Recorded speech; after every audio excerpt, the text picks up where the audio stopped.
In our next presentation, we're going to glimpse the American landscape from Stacey Evans' seat as an Amtrak passenger.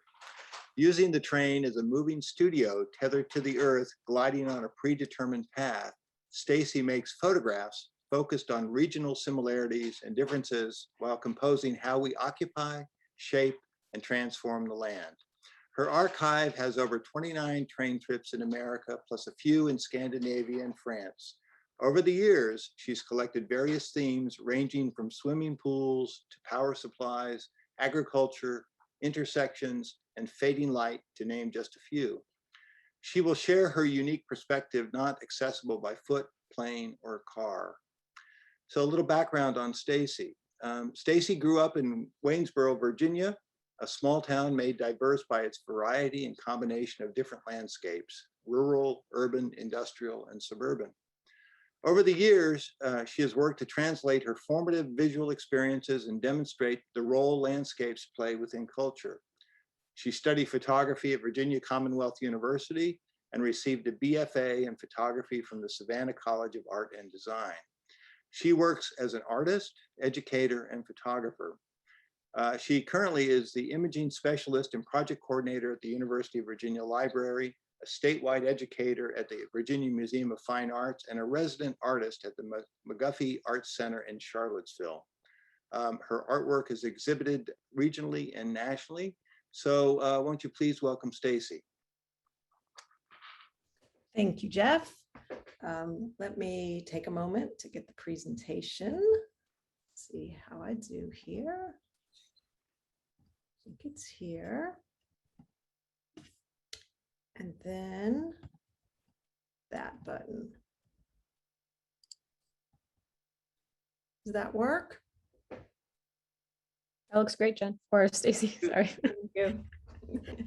Well, thank you to the center for providing me the space. And Jen, your presentation was fabulous. So it was really nice to see your perspective. And I think I read in the chat, someone else mentioned that they have the Northeast envy, and I do as well. Jeff, thanks for inviting me and remembering me, and Haley for all your help, and to everyone else for being here today. My view is slightly different than what you've just seen. My view is not of the train, but rather looking from the train. I started riding trains in my 20s, and in my 30s, I started photographing the distant landscape through the windows. I studied photography at the Savannah College of Art and Design, and that's where I learned of photographers who had documented the American landscape, and I had the desire to do the same. I just needed my access point, and as the years progressed, the train car became my moving studio, providing access to a behind-the-scenes America. I developed a uniform of all Black, which helps me prepare for the journey. It also helps with the reflections. This last photo is from the height of the project when I crossed the country via the Cardinal and Southwest Chief in 2012, funded by a Kickstarter campaign. So I'll be showing you photographs that basically range perhaps the last 15 years. Before we look at America, I want to share with you a section of the world that helped me develop this body of work. In 2016, I traveled around Scandinavia with a friend. We rode planes, trains, and automobiles and ships. As the landscape was passing, I knew I would never experience this time again. I wanted to freeze the fleeting scenery. When on a car excursion, one questions to stop or turn around. On the train, you know stopping is not an option. I started making photographs that captured my attention. I was enchanted with the soft, painterly feel the motion of the train created.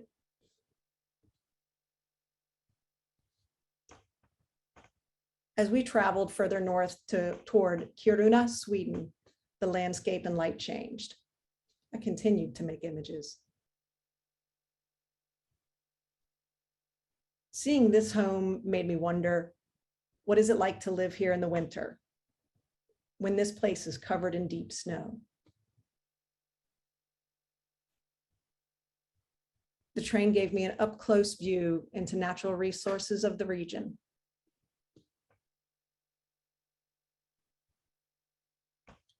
Here we are approaching Kiruna. You can see one of the two hills mined for iron ore. The mine is the world's largest and most modern underground iron ore mine. In early 1900, the railroad was completed to connect the mine in Kiruna to the port in Narvik, Norway. It carries 2 passenger trains and up to 13 freight trains daily. I had never experienced anything like this. It's a beautiful route showing a gentle glacial landscape.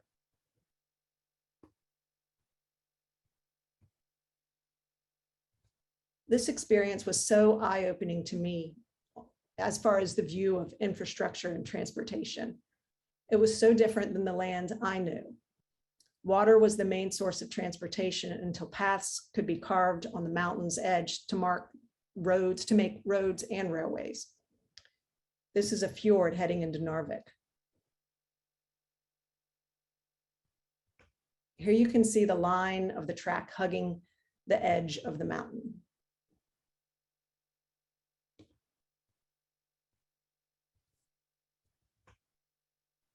This is the route as seen on Google. It's an interesting area with a rich history. I highly recommend the trip. We continued on to the Lofoten Islands, where there is no train, but a stunning landscape. We then took a ship back to the mainland and a train down the coast.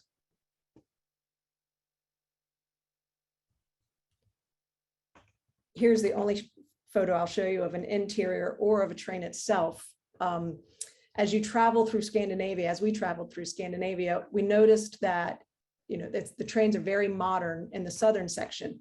And as you go north, the trains get older and older. I really appreciated the wood paneling of the interior of this train. Now back to the States. This is a landscape very familiar to me. This photo is of Basic City, now a part of Waynesboro, the city where I was born in the Shenandoah Valley. It's on the east side of town where O. Winston Link began making photographs of steam engines when on assignment in nearby Stanton. In the 1890s, there was a promise of this area becoming an industrial hub. This segment of track is called the Iron Cross, where the Norfolk and Western and the Chesapeake and Ohio tracks cross. Here I am traveling west on the Cardinal route. I love this photo for nostalgic reasons. It's my hometown. It's where I got my first tattoo.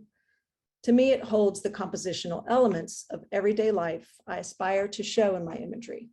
A car in motion, a red bus, motorcycle, the tracks, mysterious stairs, abandoned buildings reflecting a time past, mountains, power lines, the feeling of motion, and this elevated perspective.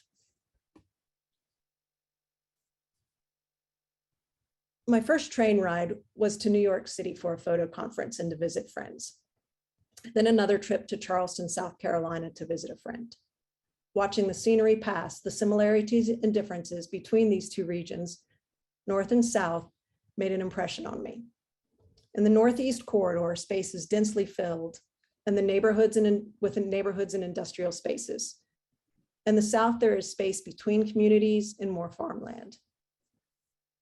Both hold some tired, worn out parts. Here you see the influence of seasonal change in the tone of the photograph as well.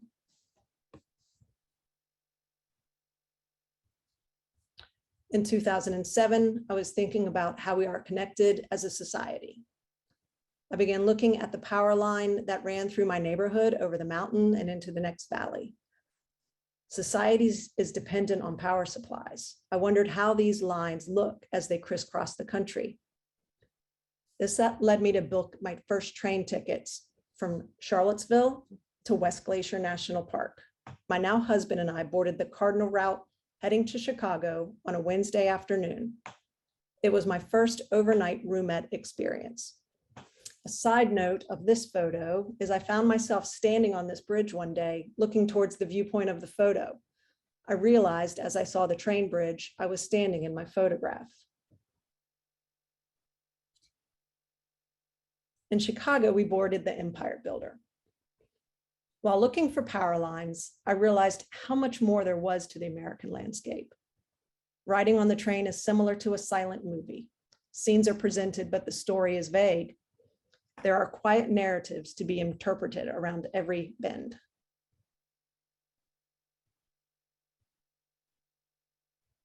The empire builder provided access to a land I had only seen in my mind, the movies, magazines, or TV.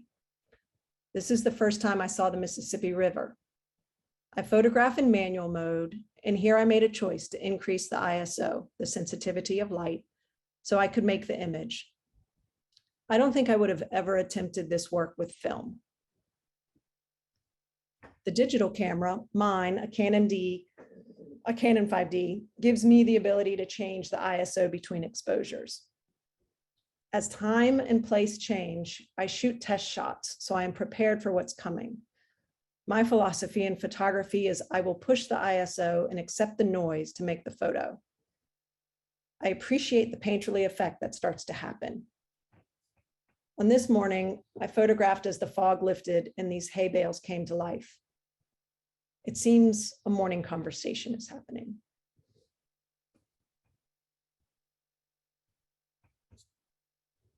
After that trip, I was hooked. I began planning trips to make photographs. It made me realize our surroundings influence how we see the world. It's good to notice how others live and to be accepting of different perspectives.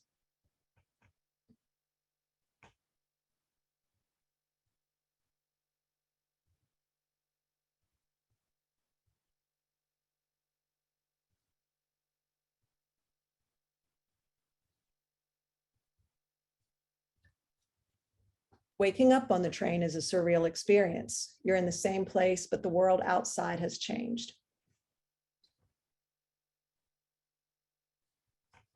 I am not the type of photographer to get up at the crack of dawn for beautiful light, so this was perfect. I can photograph from bed.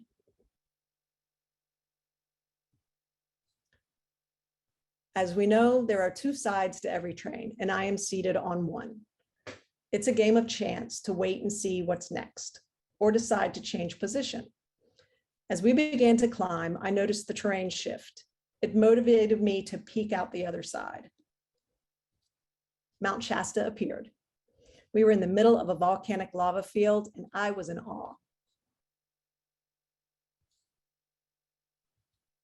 I'm interested in how we occupy, shape, and transform the land for our needs and desires, and how this appears between different regions.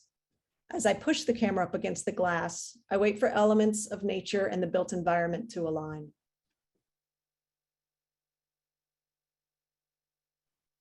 In low light scenes, I use artificial light and high ISOs to compose the image. This scene traveling under the bridge into Pittsburgh reminds me of Sherlock Holmes' mystery scene.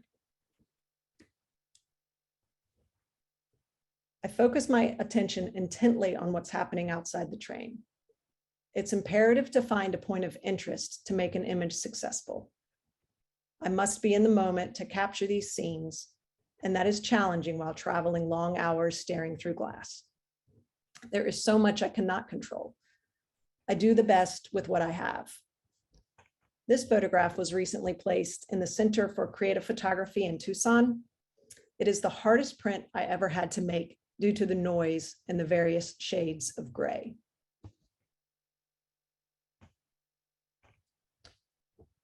What I can control is my tool, which is the camera. I choose the ISO, sensitivity to light, the shutter, duration of time, and aperture, opening of the lens.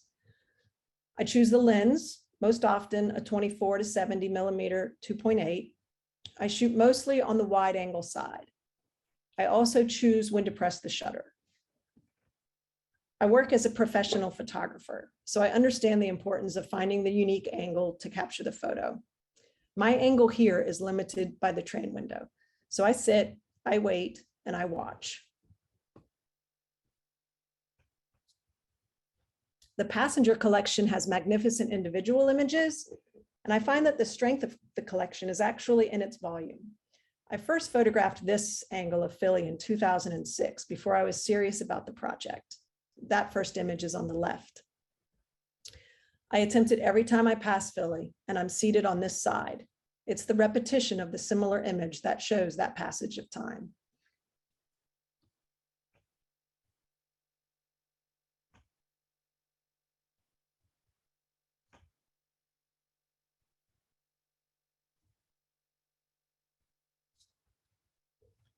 This was also from that early trip in 2006. It's going into DC, obviously. And here on a different day in 2018. There are some scenes I may never tire of photographing. Crossing the Potomac into DC is on that list.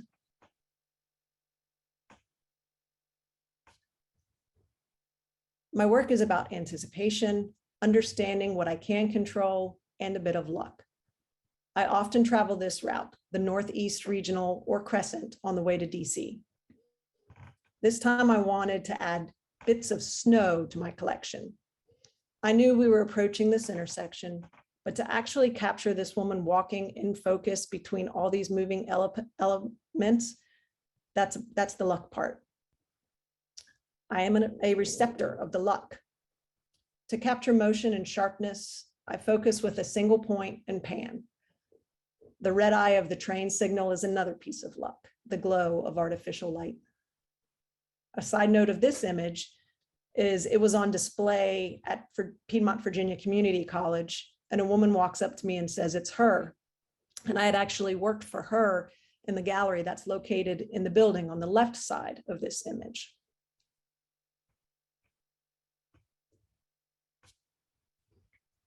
I photograph with a combination of instinct and collecting themes. One of my favorite subjects is above ground pools. The search for a circular blue shape is fun. Every scene is different with a similar focal point. In this yard, the grass is freshly mowed, sunflowers planted in the alley, an open shed door, busted basketball hoop pointing who knows where, and a perfect birdhouse. It all makes me wonder about the people inside. It all makes me relate to being human. Another pool situated with a beautiful crepe myrtle. My guess is it's a new pool. It's got clear water, no deck, not even a ladder, a hose running from the house. Consider the perspective from the house. You probably don't see the blue tarp underneath or the amount of work that went into leveling it. There are multiple ways to view situations. This is from 2012, and I'd like to see how this pool has weathered over the years. And considering similarities and differences, I find backyards of comparable home constructions very interesting. It shows how we compose our personal space. We humans have different priorities, again, different ways of being on this earth.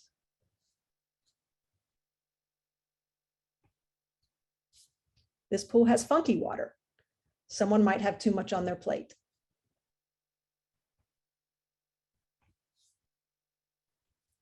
I don't have control over the outside of my moving studio.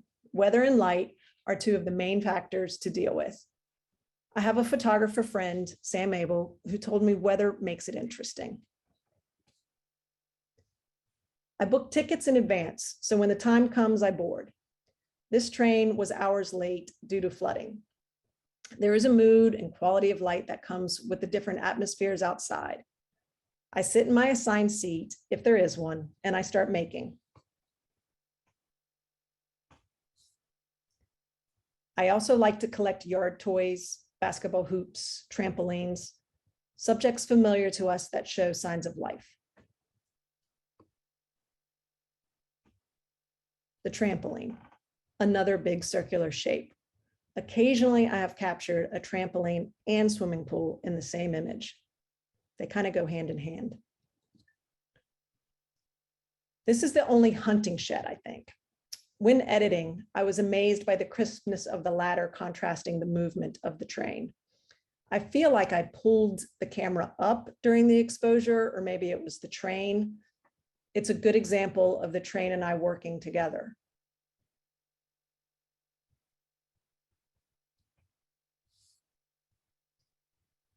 When I'm photographing, I'm engaged in the moment. It was not until I was editing this photo when I noticed the relationships within the image. What caught my attention were the pallets. Once home, and I was really able to look and see the pallets form a pier where a boat is docked. I wonder if people fish in this space.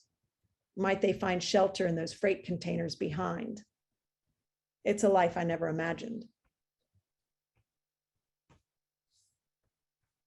We humans do what we must to survive.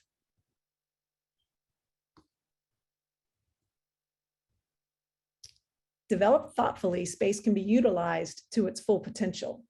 This photo made a book cover this photo made the cover of a book for American farming, which I was quite proud of. The tiny sign facing the train says organic farm. And I've always wondered its purpose in the middle of what seems like nowhere. As a passenger, I overhear many different things. The line that stays with me the most was a young boy sitting behind me. At the end of a conversation, he drifts off saying, "There's a whole lot of world out there, a whole lot."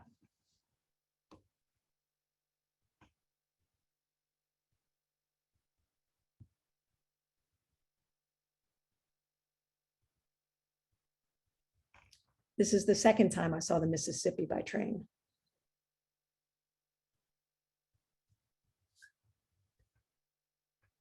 The train is an artery through the landscape, carrying materials we depend on,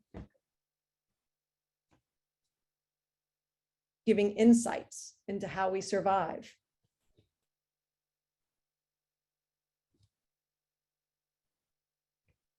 I don't sleep much on the train. I'm always looking for enough light to make a photo. Seeing a speck of light far off in the distance, I imagined a city coming. The city beyond this would be Los Angeles. I do not photograph with the GPS on because it drains my battery. When I'm editing, I use Google Maps to help locate the photographs. This one was particularly thrilling as I followed the train tracks until I saw trees open and the Kanawha Falls appear. I think it would be fun to work with Google on some type of presentation sometime. I had to include a little Wisconsin. I've only been through there by train, but I really love the light of this late summer day.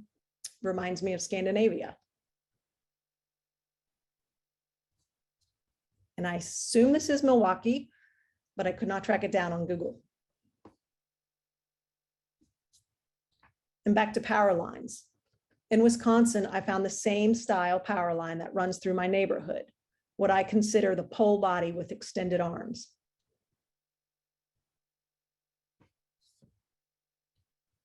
Now shifting back to the east. This is leaving the Richmond station in Virginia. It is an early photograph in the collection, 2008.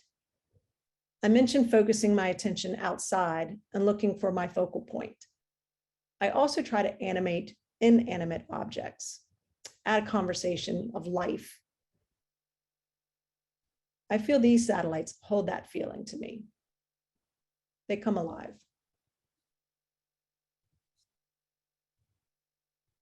Over a decade later, they are still talking. This is the same track, a different train, an upgraded camera model, a Canon D5D Mark IV, maybe a different lens. I'm on the auto train, which is a superliner, which is a double decker, giving me a higher perspective than the everyday coach class.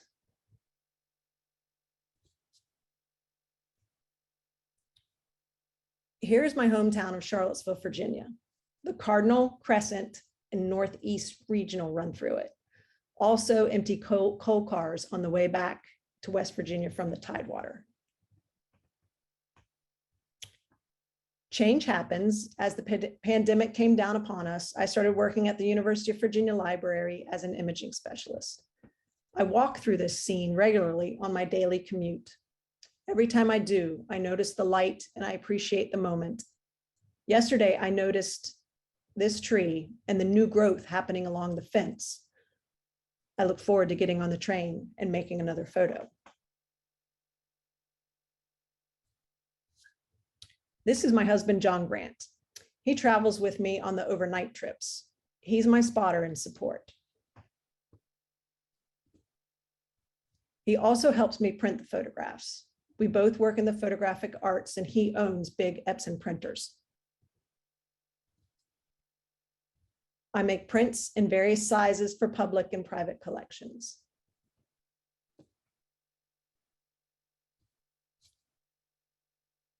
I also present the collection showing multiple images in a single print.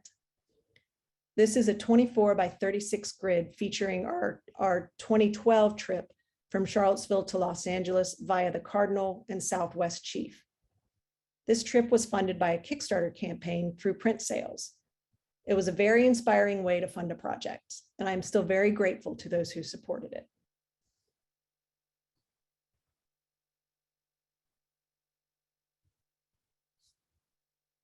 This sequence of images also presented themselves as more than an individual image.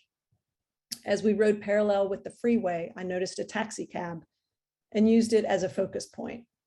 It appears in the last two frames of this montage.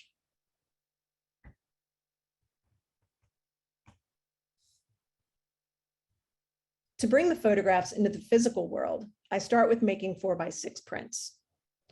If I'm not completely satisfied with the rectangular composition, I cut out the items I like and reposition them into a new scene. I call this spaceship junkyard.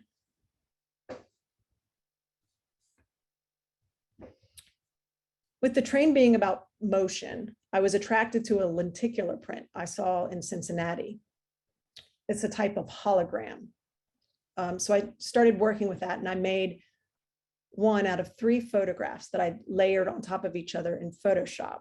And hopefully I will be able to show you that here. Let me see if this will work.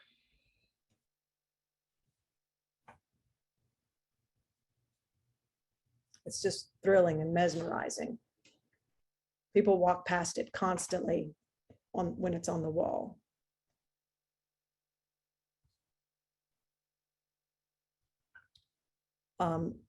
The last few years have presented so many challenges. I look forward to my next trip and what comes next in this project. My next path is not defined. I like to plant seeds, introduce starting points, and see what grows. This is another way I present images. It's a self-portrait.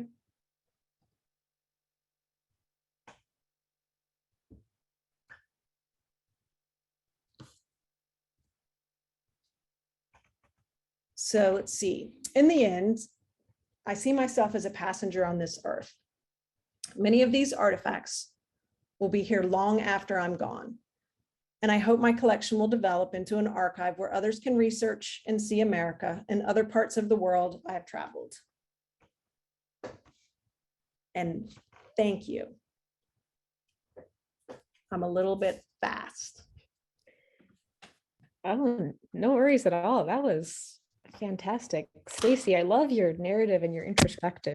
It's really important to note our surroundings and how they influence our perspectives. And for this presentation, especially how railroads exist in that and how they move through our ever-changing landscape. So this has been a really refreshing take, especially for us at the center. I don't think we've ever had the from railroads and trains, the inside looking out. It's always the outside looking at the subject. So I think that, that's a completely new take for us, and we're really excited to explore that through your photography. Thank you. It's definitely different. And so I hope that, it adds a little element of interest. Mm-hmm. Stacey, Absolutely. First of all, when you go off on a trip, how many images do you come back with, and how do you even begin to go about editing? That's a great question, and it's hard. Sometimes, honestly, like the last trip we took in 2019, I don't really even know if I've had much time to look at them. Mm-hmm. And I go through waves of organizing the archive. Like it's all in Lightroom. and it's organized by its own route. And I knew that this question might come up. So the Southwest Chief, it had around 4,000 images. That's a very long trip, right? That's a 2-day trip. And that's like in the middle of it too. So it depends slightly on, it depends on the trip, depends on how I'm feeling, right? And I can go through waves. I try to stay alert the whole time, but I definitely, there's a fade while I'm riding. So. Well, you know, I've often found that I'm sure that a lot of the photographers on the call today feel this way, but a lot of times, you know, sometimes you need to let the images sort of sit for several months, you know, before you look at them. And it's interesting to me that, you know, you could go back and look at these trips 1 or 2 or 3 or 4 years later, and your aesthetic will have changed, you know, based on other work that you've done. So the selection process will be totally different. You know, I'm also thinking that in a way, the photographs are so democratic. I'm thinking of William Eggleston's, you know, Democratic Forest, where he pretty much didn't give a hierarchy to anything, you know, that every image was important. And you could almost do a random walk through probably what you've shot, and it would still be very cohesive, you know. So really great work. Thank you so much. And it's really like, you're exactly right with that, because I will go through and star the images, right, for my editing process. But I can never only look at the starred images. I always have to look at the full collection because of what you've just said. I bring a new perspective in looking at it every day or every time. And I like to revisit the journeys as well. I see something new. Stacey, I was really intrigued by a lot of what you shared today, but I was really struck by the notion of those 4x6 prints and how you work with those. And I, you know, so many of us doing digital photography now, it's great to be able to bring that sort of tangible physical aspect back into your work. And I'm just wondering if you could say a little bit more about what you're doing with those and how those might inform your image selections or the larger prints that you make, or just kind of how they fit into your overall process. Yeah. So I go through for my first edit, and that is where I do like my selection takes, and then I send the order out to a local Richmond camera. And so I'll get back probably, you know, 100+ images. And for a while, I used to have a little purse that I would carry around, a little bag that I would carry around them, and they would just kind of live with me. I have a studio downtown Charlottesville and then a studio at home. And then I would sort through them and you know, place them in different categories, and that would help me that way. And then if they made it, they would go into the bigger print size, which would typically be like a 6x9 I'd play with and start printing on my own printer. Okay. But those 4x6s, it's funny you should ask, because I just ordered a rubber stamp for the back of them because I don't have them labeled yet. And I'm like, well, I need to start really labeling everything with their routes, because so they've got a box. And I've started placing them on a white backing paper with photo corners. And now I'm going to start stamping the back, because that becomes an object on its own, that box of 4x6 prints. And like, as I mentioned, I work in the library now at UVA, and so it's special collections. And so I work with a lot of manuscripts and papers, and boxes and folders, and that kind of structure have really influenced the way I've been thinking about things too. That's great. The organization is tough. Yeah. Yeah. Do you have a way to keep track of your locations? Do you? You said you don't use a GPS while you travel because it's just drains your battery. Yeah. So I have, the routes are organized in, you know, like CVS is Charlottesville to NYC, you know, 15. So that would be my 2015 Charlottesville to New York City route or something like that. So all of that is organized on the hard drive. The locations, I literally do Google, and I literally get on the map. And I mean, I have my Amtrak timetables and I have the books from different years and things. So I will start pinpointing that. And I could get lost for hours doing that. It's a ton of fun. And if you can pinpoint that image from the satellite and say, oh my gosh, it's right there. So I have started then putting the coordinates into the metadata of the photo.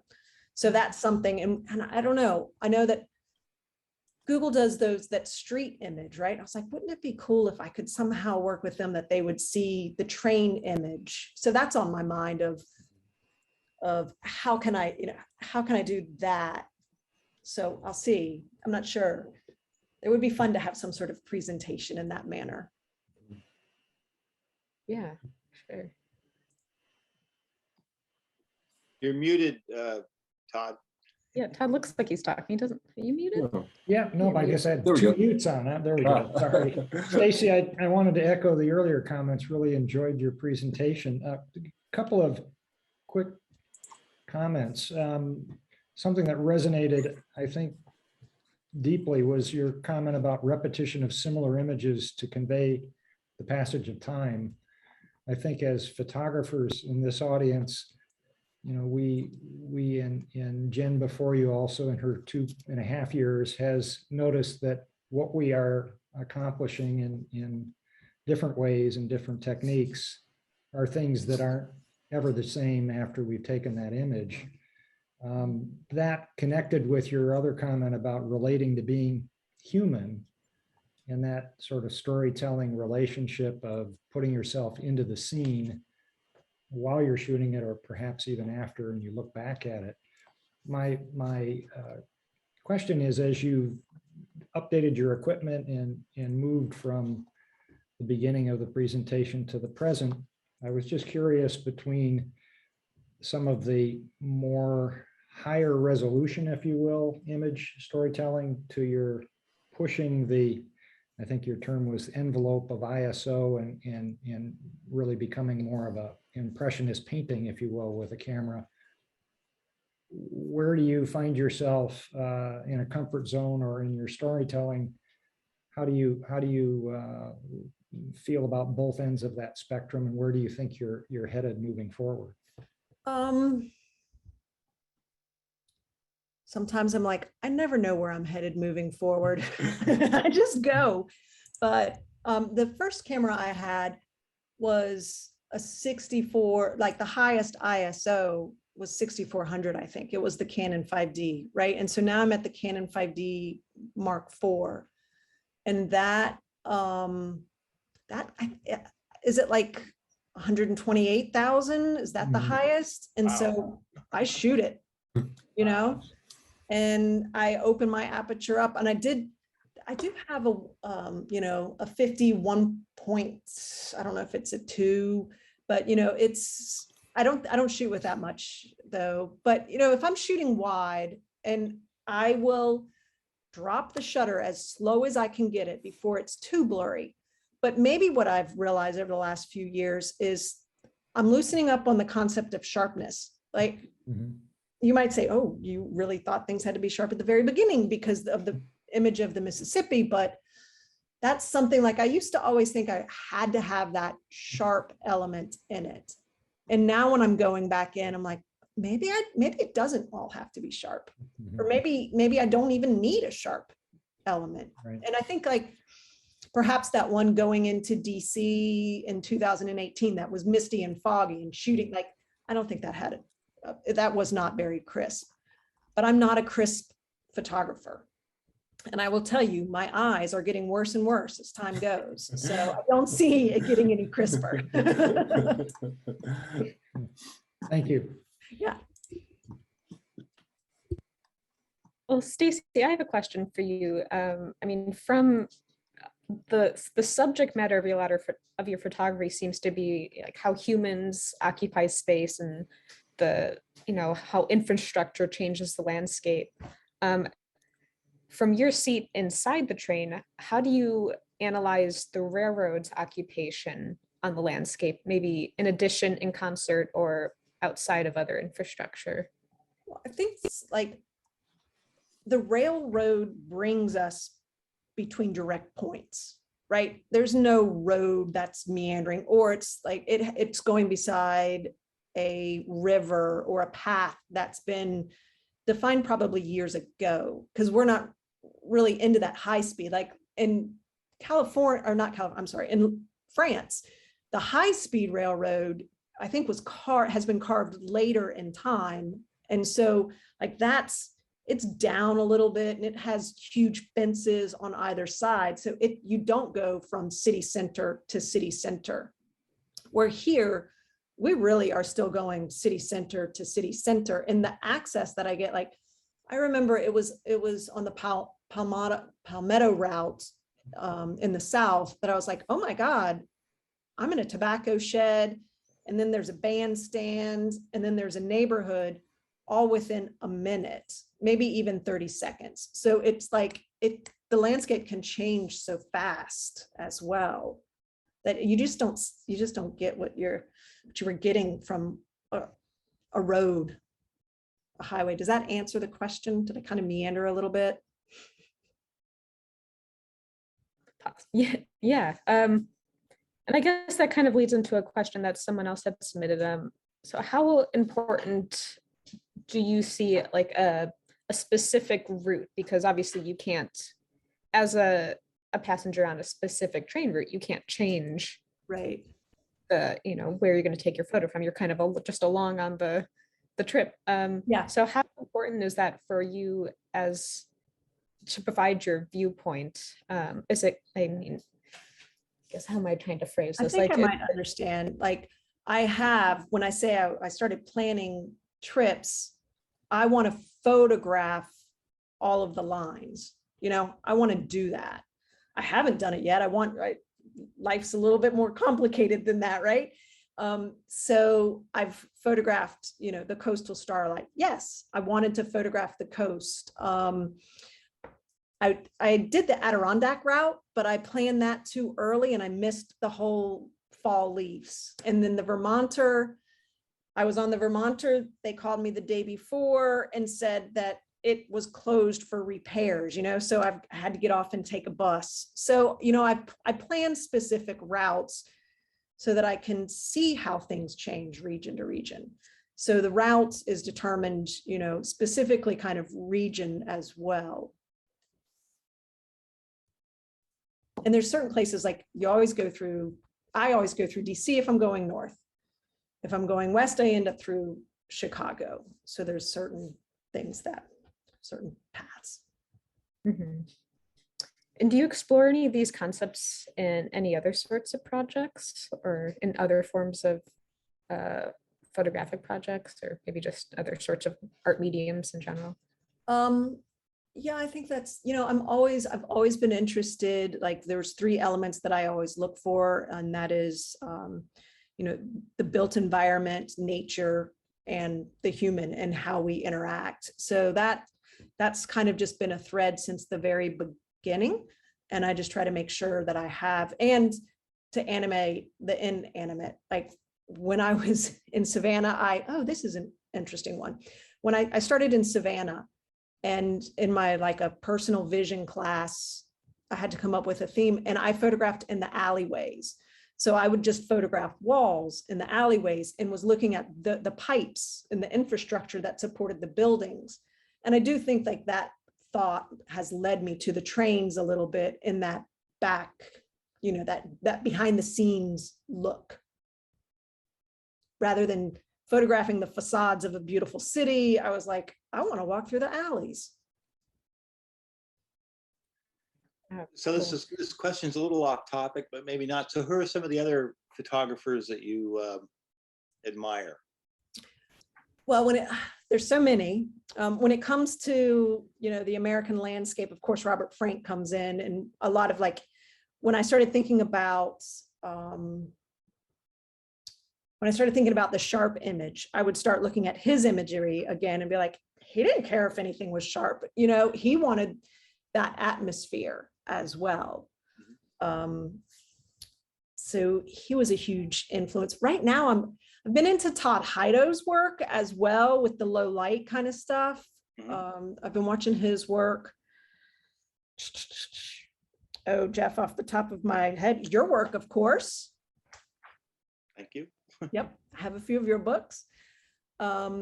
So let's see. And now I'm not recognizing females, but Bernice Abbott, I always was a fan, like contemporary photographers. Well, what about Walker Evans, for instance? Is there a little Walker Evans influence? Of course, there's a little Walker Evans. There's a lot of, like the Farm Security Act. I definitely was aware of that. And Walker Evans, actually, I think that there are a few Walker Evans negatives that he photographed from the train. I can't remember. I must have found them on the Google. Yeah. But yeah. Okay, just one last question before we go on to our last one, Stacey, and just a brief one. Where can we see some of your work if people wanted to know some more? I do have an Instagram feed, which is Stacey, Stacey Evans photos. And I do have a website, which is stacyevansphotography.com. So it's in those two places. I will admit that I am not the best with the social media, and I haven't updated my website in a while, but I always aspire to. All right, let me just drop those. But you have to come into my hard drive, I guess, to see it all. That's the thing. The technology is probably coming. We're gonna be able to Right? do that at some Yeah. point. Yeah. And All right. excellent work. Excellent work.